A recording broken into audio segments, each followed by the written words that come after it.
Olá, sejam muito bem-vindos aí, meus dois convidados especiais, Sérgio e Eduardo. A gente vai tratar aqui muito interessante. Eu tenho certeza que a maioria das cooperativas de crédito são curiosíssimas aqui para escutar. A gente está com a apresentação do Sérgio Biagini. E aí, na sequência, a gente vai escutar o Eduardo, da Atlas. Aí, depois, no final, a gente inicia uma sessão de perguntas aqui com o nosso público. Ok? Sérgio, vou deixar o palco aí para você agora. Maravilha, obrigado, bom dia, prazer, Eduardo, prazer conhecê-lo. É um prazer estar aqui de novo com vocês no CoopTalk. Confesso que sou um apaixonado aqui pelo sistema cooperativista do Brasil e tenho ajudado algumas cooperativas na sua história a evoluir a sua operação e a crescer também. Com certeza é um ambiente que tem muita oportunidade e acho que parabéns por todo o trabalho que vocês têm feito, de realmente levar o produto financeiro, levar a educação financeira, de ajudar esse nosso grande país a crescer em todas as suas localidades. Então, parabéns a todo esse universo cooperativista aqui que a gente tem.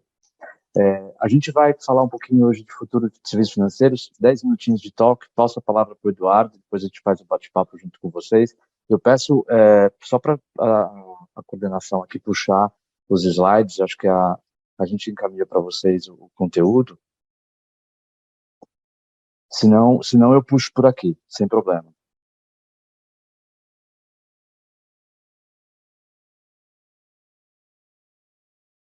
Perfeito, tá ótimo. Acho que já pode avançar para mim, por favor, na próxima página. Pode ir avançando.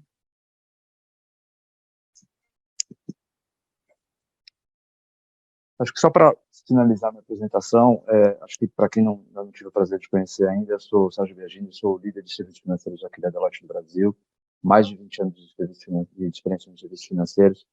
Eu acho que ao longo desses mais de 20 anos aqui na Deloitte, eu tenho tido aí o privilégio de ajudar instituições financeiras do mais diversos portes, tipos, tamanhos e focos e públicos, realmente na sua transformação e no seu crescimento, né? Também aqui no mundo corporativista. Então, prazer aqui para conhecê-los. Aqui está o meu contato. Fique à vontade também para estar me enviando mensagem, e-mail, se quiserem conversar sobre algum tema específico. E tem também um QR Code que vocês podem baixar os conteúdos da Deloitte. Acho que os últimos conteúdos que a gente tem bastante interessantes, com certeza, é o conteúdo da pesquisa da Febraban, que foi apresentado durante o Febraban Tech, conteúdo super rico. E agora também, esse mês, a gente também está lançando o Digital Banking Maturity, que é uma pesquisa global, também com participação do Brasil, que fala sobre a evolução dos canais digitais em banking. Também é conteúdo bastante interessante que a gente pode conversar com vocês depois. Avança para mim, por favor, mais um slide. Acho que vamos falar um pouquinho da transformação. Acho que quando a gente está falando de financial services, a gente está vivendo, na verdade, um ambiente extremamente disruptivo, já há alguns anos. Né? Eu sempre falo que a gente tem 4 forças que têm movido toda a transformação da indústria. A inovação tecnológica, a mudança do comportamento do cliente, as novas regulamentações e a mudança no ambiente competitivo, essas 4 forças elas têm acelerado demais a transformação de toda a indústria, gerado muita transformação dentro da indústria e também muita disrupção.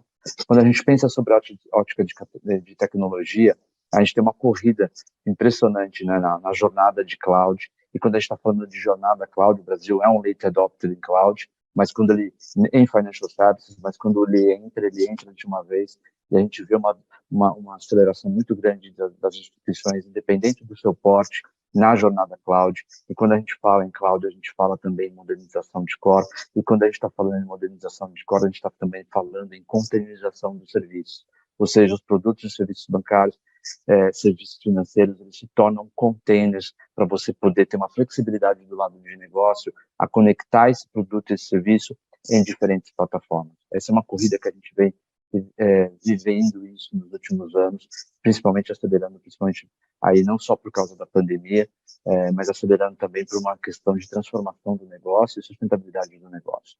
Acho que quando a gente pensa ainda em inovação tecnológica, a gente vê a indústria financeira usando demais a inteligência artificial. Se vocês olharem ali na pesquisa da Febraban, praticamente todas as possibilidades, né, e os tipos de inteligência artificial que a gente tem, desde um simples chatbot até um user interface que é mais evoluído, a indústria financeira ela aplica isso, né, e ela vem utilizando a inteligência artificial não só no seu front, mas no que a gente fala também no seu middle back-end, não só para agilizar atendimento, mas também para poder criar eficiência nos seus processos. Eu acho que esse ano aqui é o ano do 5G também, né? Acho que é o ano que a gente tem está vivendo essa implementação do 5G aqui na indústria de telecom, e a indústria de serviços financeiros começa a olhar o 5G com, acho que dois olhares. Acho que o primeiro olhar sobre a ótica de eficiência da sua network, e o segundo olhar sobre a inovação do negócio, né? Não só da possibilidade de levar uma inovação na ponta de um atendimento virtualizado num ATM, por exemplo, que está numa localidade remota, mas também olhar o 5G como novas possibilidades de serviços que podem ser agregados ao cliente final, que não necessariamente são financeiros e que façam parte de um ecossistema mais expandido. Então, acho que a força tecnológica ela não para aqui. Acho que com certeza existem novos temas que vão surgindo ao longo do tempo, mas isso tudo tem acelerado muito a disrupção da indústria. Quando a gente olha sobre a ótica de cliente, a ótica de comportamento do cliente, acho que até a própria, eu vou aqui usar bastante a referência da pesquisa de tecnologia Febraban, que é muito falada, né, quando ela é lançada, que hoje todo o relacionamento praticamente, quando a gente fala com um cliente final, está muito digitalizado, né? Usando os dados ali, 9,3 créditos de cada 10 créditos que são concedidos no Brasil estão na plataforma digital, estão no mobile ou no IB. Isso é muito poderoso, né? Quando a gente está olhando, é óbvio que os grandes tickets estão concentrados na rede de agência ou nos bankers, quando a gente pensa no atacado, mas quando a gente fala que 93% de 100% dos créditos que estão concedidos no Brasil estão no canal mobile, isso tem um poder muito grande deste canal. Isso mostra o poder desse canal. E um outro ponto também que a gente vê muito interessante é o crescimento de produtos no canal mobile. Os produtos que são envelopados e são colocados no canal, esses produtos crescem a venda muito grande, crescem a transação. Para vocês terem uma ideia, também na pesquisa Febraban, a gente consegue identificar que, por exemplo, produto de seguro, aqueles produtos de seguro que são envelopados e colocados no canal digital, cresceram absurdamente. Foram 200% no IB e 400% no mobile. Então, um crescimento gigantesco aqui do canal mobile na relação do cliente. E é um canal onde a gente busca o quê? Personalização. É um canal que a gente tem utilizado muito para personalizar a relação também. Então, a personalização, ela não está só na agência, no gerente da agência, atendendo aquele público específico, aquele cliente específico, ou aquela empresa específica, mas também ela tem que vir e está vindo cada vez mais para o canal digital. Quando a gente pensa em nova regulamentação, não precisa nem falar, né? O Brasil é um melting pot de novas regulamentações. Isso é bom, apesar de ser trabalhoso e criar bastante trabalho do lado das empresas e das consultorias também, das empresas de tecnologia, é bom isso, porque isso gera competição. E a gente tem, assim, vivido uma agenda realmente de evoluir na competição e aumentar a competição no Brasil. Então, acho que aqui tem alguns exemplos de novas regulamentações, não para por aí, esse ano aqui a gente está vivendo lá a regulamentação do câmbio, para quem faz câmbio, tem a nova 4966 vindo aí, então não para da gente ter novas regulamentações no Brasil, e isso é uma agenda positiva que os órgãos reguladores têm impostos a nós, players de mercado. E eu acho que um outro movimento bastante importante, outra força que a gente vê, é realmente a mudança no landscape competitivo, né? A gente não sabe mais com quem a gente está competindo, né? Uma série de competidores totalmente diferentes do que a gente estava acostumado, né? Aqui as cooperativas estavam acostumadas ali quando está competindo ali com crédito, por exemplo, agrícola, né? Que se for no caso de agrícola, está lá competindo com o Banco do Brasil, por exemplo, ou um Santander. E esse ambiente competitivo com certeza vai mudando ao longo do tempo, porque novos players vão entrando na cadeia. E cada vez mais a gente percebe um ambiente competitivo indo e se movendo porque a gente fala dos ecossistemas digitais, cada vez mais no mundo de plataforma, de ecossistema digital. Mas acho que um item que é interessante, que a gente colocava esse item como inovação tecnológica, ele não é mais inovação tecnológica, mas sim um fator chave para a competição, é a capacidade de trabalhar dados e informação, né? Assim, hoje dados e insights dos dados, seja no front ou seja no back, seja numa modelagem de crédito, ou seja numa personalização de um atendimento, num relacionamento no dia a dia com o nosso cooperado, com o nosso cliente final ou o nosso associado, é fundamental. Então, acho que a inteligência em dados é fator competitivo, não é mais um fator de inovar a tecnologia, é um fator de sobrevivência e de competição no mercado, né? Avança para mim, por favor, mais um slide. Quando a gente está falando das forças disruptivas, a gente tem observado uma série de mudanças também no mercado, e acho que algumas mudanças a gente destaca aqui na próxima página. Pelo menos não virou para mim ainda. Peço para vocês mudarem a página. Obrigado, aí foi. Acho que uma das principais mudanças que a gente vê que vai gerar uma transformação forte nos modelos de negócio, aqui eu estou destacando algumas delas, acho que algumas que vale a pena destacar aqui pelo nosso tempo, eu não vou falar de todas, acho que o que a gente chama do Digital Advice Evolution. Lá em 2015, quando a Deloitte fez o primeiro material com o World Economic Forum, que falava The Future of Financial Services, né, uma série extremamente consumida mundo afora, né, sobre o futuro de serviços financeiros. Já naquela época a gente falava que o futuro de serviços financeiros era o futuro do advisory, né? O Financial Services, ele deixa de ser, ao longo do tempo, transacional para ser cada vez mais focado em relacionamento e cada vez focado mais em relacionamento. E quando a gente está falando de relacionamento e de aconselhamento, eu não estou olhando especificamente um produto, eu estou olhando a vida de um indivíduo, eu estou olhando a vida de uma empresa, né? Então, não olhando só o investimento, ou o crédito, ou aquele cartão que é melhor, mas eu estou olhando aquele indivíduo como um todo. Então, essa que a gente chama da fronteira entre produtos, ela deixa de existir. Porque o cliente, quando ele está olhando uma instituição financeira, seja um banco ou uma cooperativa, ele não quer só falar do cartão ou da transação da conta corrente. Ele quer falar da vida dele financeira. Ele quer ser ajudado na vida dele financeira. Então, acho que isso é uma mudança muito importante que a gente tem sobre a ótica de cliente e o comportamento do cliente com a instituição. E isso acontece porque a gente tem uma personalização cada vez mais forte. E quanto mais a gente personalizar a relação com o cliente, isso mais vai acontecer. Uma outra coisa que vem junto com isso é o movimento de democratização que a gente tem, né? Cada vez é muito mais fácil a gente comparar se o que a gente está consumindo está adequado, está num preço certo, e se eu estou realmente utilizando o melhor produto, né? Então, essa democratização dos dados, o acesso aos dados, ela, na verdade, a gente aumenta a educação, aumenta a centralidade e a personalização, mas ao mesmo tempo a gente aumenta o poder do cliente. Então, quer dizer que a indústria pensava muito no passado em quem tem a conta primária do cliente detém o relacionamento com o cliente. Isso não é mais verdade. Quantos de nós aqui tem a conta corrente num lugar, tem a plataforma de investimento em 2, 3 outros lugares, o cartão de um outro determinado player e o crédito num outro player? Isso é muito comum na vida financeira de empresas de grande, pequeno, médio porte e de indivíduos, seja independente da sua classe social. Então é muito comum hoje a gente ter múltiplos players competindo pelo mesmo cliente. Então aquela noção que nós tínhamos no passado de deter a conta primária e aquele que detém a conta primária, aquele que detém a preferência do relacionamento, isso não é mais uma verdade, dado o volume de competidor que a gente tem. Então acho que é importante entender que esse é um movimento disruptivo e que precisa gerar mudança do modelo de negócio. Eu não vou explorar aqui só os outros temas por causa do nosso tempo, tentando ficar aqui dentro dos meus 10 minutinhos que foi dado.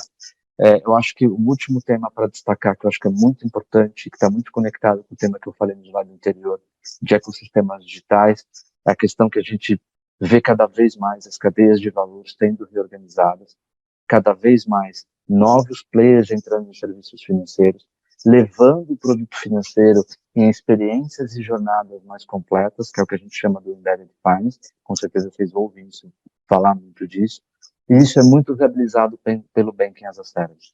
E empresas, não só de tecnologia, mas bancos também, olhando o Banking as a Service como uma estratégia também de diversificação de receita e também de penetração dos seus produtos, né? Então, esse daqui são alguns dos exemplos que a gente tem de mudanças que a gente está vendo no mercado, que as forças que a gente falou na página anterior, elas geram uma série de transformações, e isso daqui é um deep dive em algumas dessas mudanças que a gente vê, e que mexem muito, não só com a nossa estratégia de produto e de clientes, mas mexem também com a estrutura e o modelo de negócio da companhia, tá? Deixa eu parar por aqui, senão eu vou atravessar demais o meu tempo aqui, Eduardo, vai lá. Bacana, saiu. Agora quero escutar o Eduardo, depois a gente entra para fazer as perguntas finais. Maravilha, vamos lá. Acho que se você puder, eu não sei, está compartilhada a tela aqui só para mim? Perfeito, acho que agora foi, perfeito. Bom, turma, bom dia a todos em primeiro lugar. Para quem não me conhece, eu sou o Edu, sou fundador e CEO da Atlas Governance. A gente hoje é o maior portal de governança da América Latina, a gente está em 6 países aí, já é utilizado por mais ou menos 18, 19 mil conselheiros, e no Brasil é o maior sistema aí, é o maior portal para o sistema cooperativista, então boa parte aí do sistema Sicob, Unicred, até o próprio fundo garantidor do cooperativismo de crédito também é cliente nosso, enfim, a gente está bastante relacionado aí com o setor, não só cooperativismo de crédito financeiro, mas também na área de saúde, as Unimedes, enfim, agribusiness e outros segmentos também aí do cooperativismo, né? Eu tenho uma formação bastante grande em acho que 2 aspectos principais, governança e estratégia. Eu tenho certificação como conselheiro pela Fundação Dom Cabral e por Harvard, e depois eu tenho alguns programas de extensão em Kellogg e no MIT também, que estão relacionados à governança e estratégia também, tá? Bom, a pauta hoje, a gente fala um pouquinho de tendência e evolução do sistema financeiro, né? E eu, como sou uma pessoa de tecnologia, eu acho que a minha tendência seria tentar trazer toda a conversa para a tecnologia. Mas eu achei que talvez seria mais prático trazer para todo mundo 2 pequenas reflexões que talvez sejam bastante práticas, que talvez a gente possa sair daqui hoje e botar no papel algumas ideias e fazer alguma coisa diferente, né? Que é falar um pouco de mentalidade, né, e tentar trazer um pouco da mentalidade das startups para o sistema cooperativista. Porque o sistema cooperativista ele tem uma coisa que é muito legal e que é muito parecida com as startups. Ele é altamente escalável, né? Ele tem a capacidade de escalar, ele tem a capacidade de ser grande, ele é grande naturalmente, mas ele tem a capacidade de escalar muito, cada singular tem a capacidade de escalar, de crescer. E muitas empresas e organizações privadas muitas vezes se deparam aí um pouco com alguns gargalos de crescimento. E o sistema cooperativista eu acho que tem essa capacidade, eu acho que se alinha muito com a forma como as startups pensam e são. Mas tem 2 aspectos da mentalidade das startups que eu acho que são muito bacanas a gente refletir, né? O primeiro é uma pergunta que a gente sempre se faz, né, aqui nas startups, que cliente é quem compra ou é quem usa o meu produto ou serviço, tá? E aí eu vou tentar falar sempre uma questão, um ponto da Atlas, um ponto que a gente vive aqui, e tentar refletir isso um pouco num cenário mais de cooperativismo de crédito, né? Então, um exemplo aqui, a gente é hoje o maior portal de governança da América Latina, mas a gente acabou de lançar um software para fazer assembleias para cooperados, né?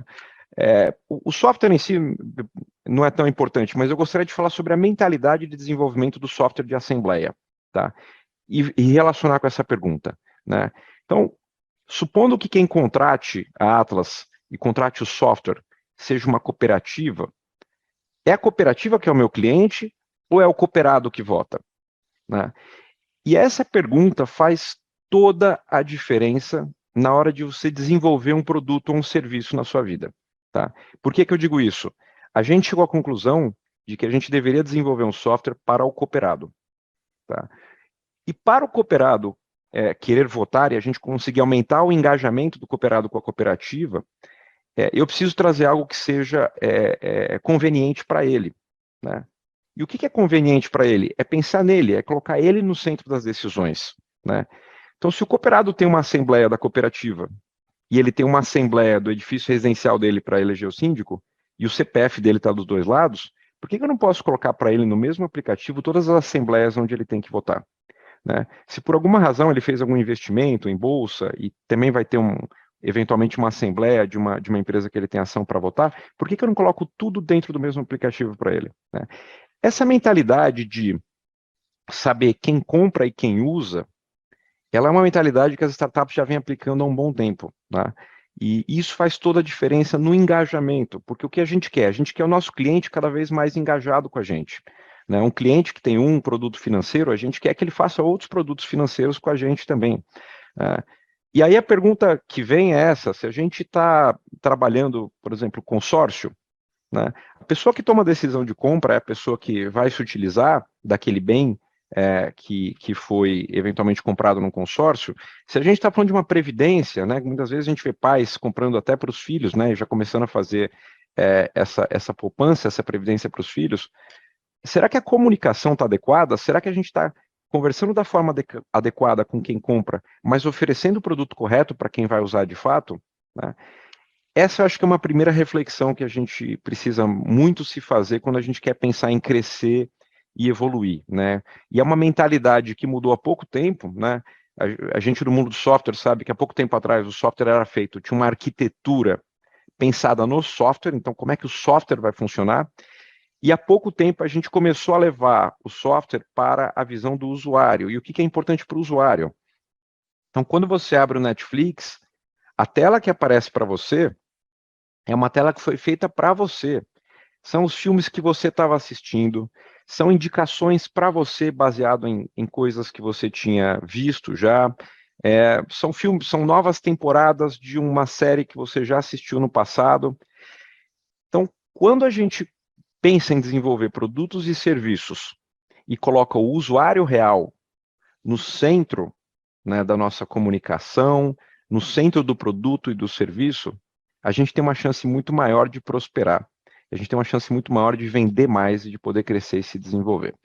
Essa é a primeira reflexão que eu queria que a gente fizesse hoje. Né? O meu cliente é quem compra ou é quem usa o meu produto ou serviço? Né? Quais produtos ou serviços eu estou hoje oferecendo ao mercado?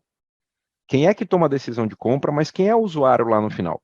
Né? E será que eu estou fazendo uma comunicação correta? E será que eu estou desenhando esse produto ou serviço para quem vai de fato usar? Porque isso faz toda a diferença no momento do engajamento. Né? É claro que, no meu caso, por exemplo, se uma cooperativa usar o software de assembleia, ela vai ter uma série de benefícios, porque a ideia é que o engajamento do cooperado seja totalmente digital. Isso vai mudar completamente a forma como as assembleias acontecem hoje. A segunda reflexão que eu acho que é muito importante a gente fazer, também com essa mentalidade de que cooperativa é altamente escalável. E a gente tem que aproveitar essa alta escalabilidade para crescer, e aí sim trazer essa mentalidade de crescimento das startups para as cooperativas. Então, a segunda reflexão é: qual é o valor da informação? Né? E o valor da informação, ele é um valor que ele pode ser gigantesco, e a gente não está vendo isso. Né? É difícil não relacionar essa mudança de mentalidade com novas tecnologias. Um dos pontos até que o Sérgio comentou, que eu acho que vai ter um impacto brutal daqui para frente, é a questão do Open Finance. Né? É a questão de você ter acesso em todo o sistema financeiro a todos os dados de todas as pessoas que consentirem, obviamente, né, com aquele acesso. E como é que você faz para que a pessoa dê o consentimento, que ela entregue os dados dela para você? De novo, coloca a pessoa no centro, coloca o usuário no centro do que você está desenvolvendo, do seu produto ou do seu serviço, e entregue para ele algum valor. Né? Será que se você fizer um aplicativo ou um site em que a pessoa, dando acesso a todos os investimentos dela, tudo que ela tem em termos de informação do mercado financeiro, você vai conseguir entregar para ela gratuitamente uma comparação se todos os investimentos que ela está fazendo são razoáveis ou não, se tem bons retornos comparados com o mercado, com uma cooperativa oferece. No final do dia, você pode não cobrar nada para entregar esse produto ou serviço para o seu cliente, mas isso talvez te entregue um mapa de todas as pessoas físicas e todos os CPFs e todos os valores que essas pessoas têm aplicados em todas as instituições financeiras. E isso, para você crescer, né, é a coisa mais valiosa do mundo. Fazendo um paralelo, a gente vai lançar, isso é para o ano que vem ainda, mas uma rede social de governança, né? Então, conselheiros que estão buscando cadeiras em conselhos vão colocar os seus perfis lá, e a gente vai estar, inclusive, pronto para lidar com temas de diversidade e inclusão, que são coisas muito relevantes aí para o nosso setor hoje de governança, e cooperativas e outros tipos de organizações que estejam buscando conselheiros, né, vão poder colocar as cadeiras disponíveis nessa rede social ou já buscar e fazer filtros específicos. Não, eu quero pessoas que tenham experiência no setor financeiro, eu quero pessoas que tenham experiência em cooperativismo, eu quero pessoas que tenham experiência em produtos e serviços financeiros específicos, né? E aí você vai poder fazer um processo seletivo que vai levar em consideração experiência, competência, setores e também fatores de diversidade e inclusão, que é um tema bastante relevante hoje, né? Eu vou oferecer tudo isso de graça, né? Não só a conexão, mas o conteúdo, calendários de eventos e educação. Tudo isso vai ser oferecido de graça. Mas o que é que eu ganho em troca disso? Eu vou ter um mapa de conselhos e conselheiros de boa parte das organizações do Brasil, né? E isso não tem preço, né? Então, às vezes, a gente pensa que investir em um produto ou serviço que não necessariamente vai ser monetizado ou rentabilizado pode ser um risco. Mas se a gente tiver uma estratégia por detrás disso, pode fazer muita diferença, né? Então, as duas reflexões meu cliente é quem compra ou quem usa, né? E a segunda é qual é o valor da informação e o que é que eu posso fazer para ter essa informação comigo.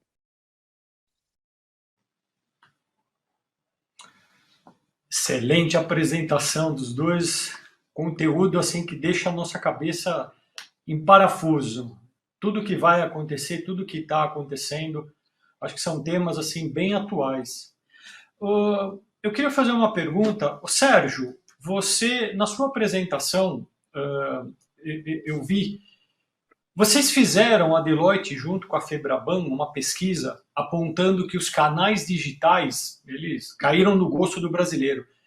Eles cresceram 23% em relação à pesquisa de 2021. Ou seja, de 7 em cada 10 operações bancárias, elas são realizadas por internet ou mobile.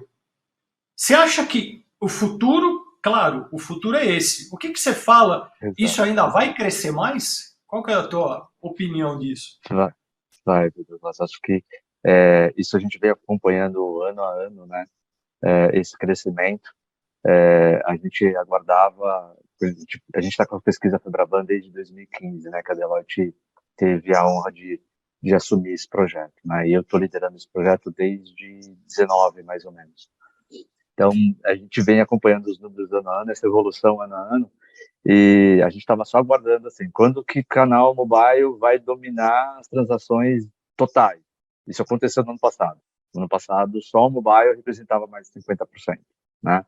E aí, quando a gente somar, agora a gente soma mobile mais o Internet Bank, né, o IB, elas estão chegando a 70%, né? Isso, com certeza, ano a ano, a gente vai percebendo esse nível de crescimento. Quanto mais serviço a gente levar para o nosso cliente final, o nosso cooperado, o associado, ele mais vai adotando essa ferramenta no uso do dia a dia do seu banking, né, do seu serviço bancário. Então, acho que essa é uma tendência que ela não para.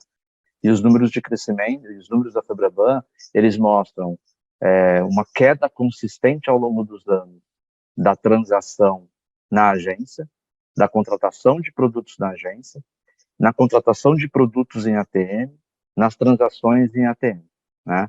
Houveram os tipos de transações no último ano de ATM que caíram mais de 30%, né? E a gente olhar Brasil, a gente tem um parque de ATM gigantesco no Brasil, né? Então, o que a gente vai fazer com essa ATM que a gente tem num parque tão gigantesco, né?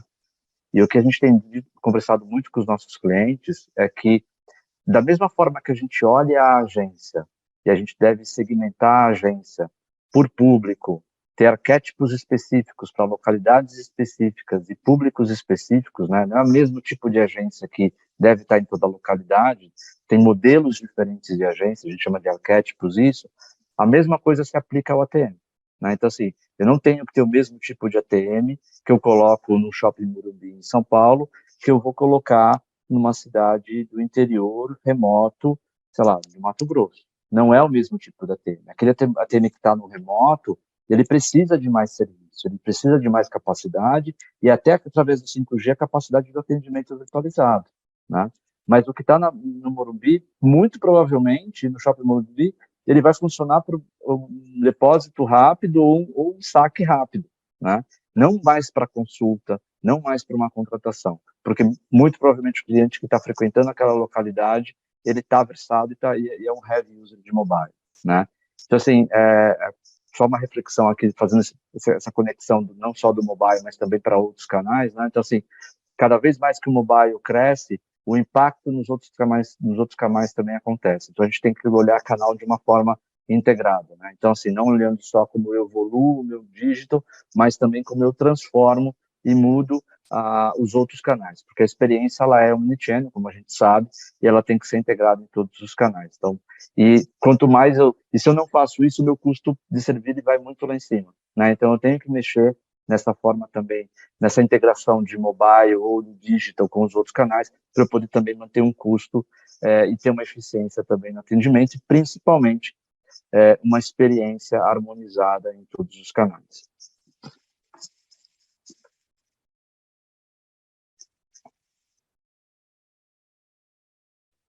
Desculpa, eu não estou escutando. Pronto. Eduardo, queria ver com você, na sua apresentação, você trouxe muito os dados. Eu acho que isso é o futuro. E a gente está vendo muito agora o LGPD. As pessoas estão um pouco preocupadas, porque os dados elas vão ficar abertos. Qual que é a sua opinião em relação a isso? As empresas elas vão saber trabalhar com esses dados? Pergunta muito bacana. Assim, nosso negócio é metade gestão tecnológica dos processos de governança e a outra metade é cibersegurança, né? E uma coisa muito interessante é que a gente fala com dezenas de empresas e todo mundo fala, eu estou pronto para LGPD, né? E as empresas estão de fato prontas para LGPD do ponto de vista jurídico, mas do ponto de vista tecnológico eu não vi praticamente nenhuma empresa pronta para LGPD. Nenhuma empresa onde você consegue, de fato, dar para o usuário a propriedade da informação pessoal dele e dá para ele a possibilidade de remover essa informação pessoal se ele precisar. Do ponto de vista tecnológico, praticamente nenhuma empresa ou pouquíssimas empresas conseguiram de fato colocar isso de pé. O dono da informação, o proprietário da informação é a pessoa física, e a pessoa física vai precisar consentir com o uso de qualquer informação dela, e ela vai poder remover o uso da informação dela também no momento que ela quiser. À medida que a gente passe a ter um pouco mais de consciência das pessoas sobre a propriedade da própria informação, elas vão se tornar mais exigentes com esse aspecto também. E se a gente não tiver programado e pronto do ponto de vista de sistemas, isso vai ser um problema. Tá? Mais do que o jurídico, a gente vai ter provavelmente um trabalho muito grande manual para que a gente possa resolver todas as demandas e chamadas de pessoas físicas no futuro. Excelente. Acho que a colocação de vocês aqui foi bem interessante. Vocês trouxeram, acho que um tema bem interessante, assim, que as cooperativas elas estão buscando. Acho que essa tecnologia e o que será do futuro, principalmente canais digitais, eu acho que isso é um tema extremamente importante. Quero agradecer muito a presença aqui do Sérgio e do Eduardo. Obrigado pela apresentação de vocês. A gente vai ter esse conteúdo gravado e depois disponibilizado nos nossos canais digitais. Agradeço mais uma vez a presença de vocês. Bom dia. Muito obrigado. Obrigado, um prazer. Bom dia. Obrigado, prazer. Bom dia a todos. Um abraço, até logo. Um abração para vocês, tudo de bom.